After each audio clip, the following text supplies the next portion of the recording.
Okay, there we go.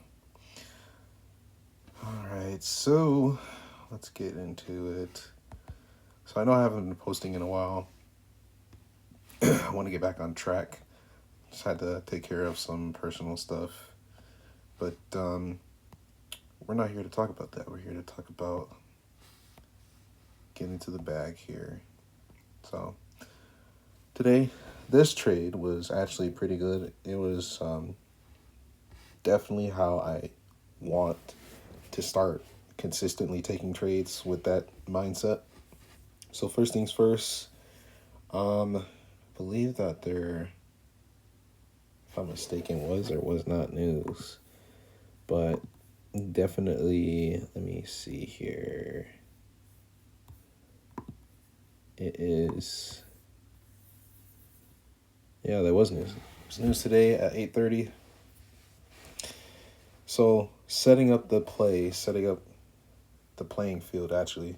If I know that there's high impact news at 8:30, this means that we should be looking for price to either go towards or away from the new week opening gap. But it also depends on like where it's at. So let's just take a little quick look here. Let's make this thicker and get rid of it. So we got 7 o'clock, 7:30. Well, actually 7 o'clock through 8 is engineering liquidity. So let it ping pong back and forth. We see that sell side liquidity was being taken out repeatedly, more than the primary buy side. So once it came past the new week opening gap, it eventually led to our high impact news at 8:30.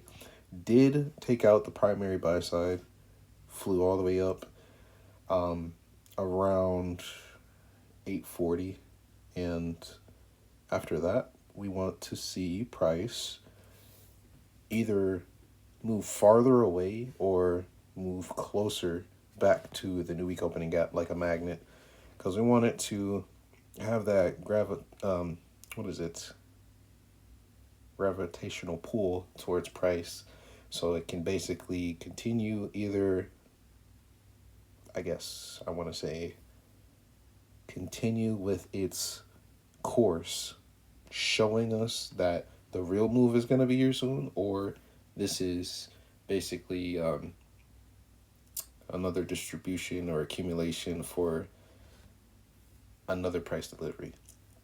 Either way it goes, you want to. I wanted to see price go all the way down to the new week opening gap and explode up. Still looking for buys, but unfortunately, I didn't catch the rejection here. Price didn't take out sell side liquidity here. It did come close to the new week opening gap, but rejected. I wanted to take this buy. And with it being that big of a monstrous move, that's definitely good, like, funded account trade to take. That's definitely a pretty good trade right there. But I didn't miss that. But I didn't let FOMO or any other emotion get in the way of knowing that I have to be adaptable. And I waited for price to run out of gas to eventually come back to the new week opening gap. And I thought to myself, if price is really powerful, or if price is full on gas, it doesn't need to keep coming back to the new week opening gap. And since it only moved like not too far away, but this is genuinely still in the playing field because it took out recent buy side, primary buy side liquidity. So I said, I want to see it actually like calm down, and I want to see it actually come back and retrace maybe like 50%, 60%, 70%, or maybe even all the way to the new week opening gap. So I did that. I waited, seen the entry, I seen the first fair value gap after the displacement, and I took that. And what really helped me feel more at ease is that price did like explode away from the first day fair value gap, but it also needs to come back and kind of give us the answer, like, what is the fake move of the day, I think this displacement was the fake move. Like if we know that we're gonna go up, we can't make it too obvious for you or make it not that easy for you. So we're gonna make it seem like, all right, cool. This is the stop loss for people, or this is the stop loss for people. I want to make it seem like we're gonna go up, but in reality, I'm gonna come back and engineer more liquidity to go even farther than this point, and take out stop losses here or stop losses there. Get that out of the way. So those two spots. And so I went ahead and took a sell here. It was a pretty good trade. Honestly, I'm about halfway done with this funded account here. So can't wait to be more consistent, disciplined, and just showing up every day for myself, even if I don't take a trade, even if I do take a loss, or even if I do break even. I just want to be consistent. That's all. But either way it goes, after displacement, the real move was, this is a real liquidity run, as it says right there. Because displacement was there to like throw us off.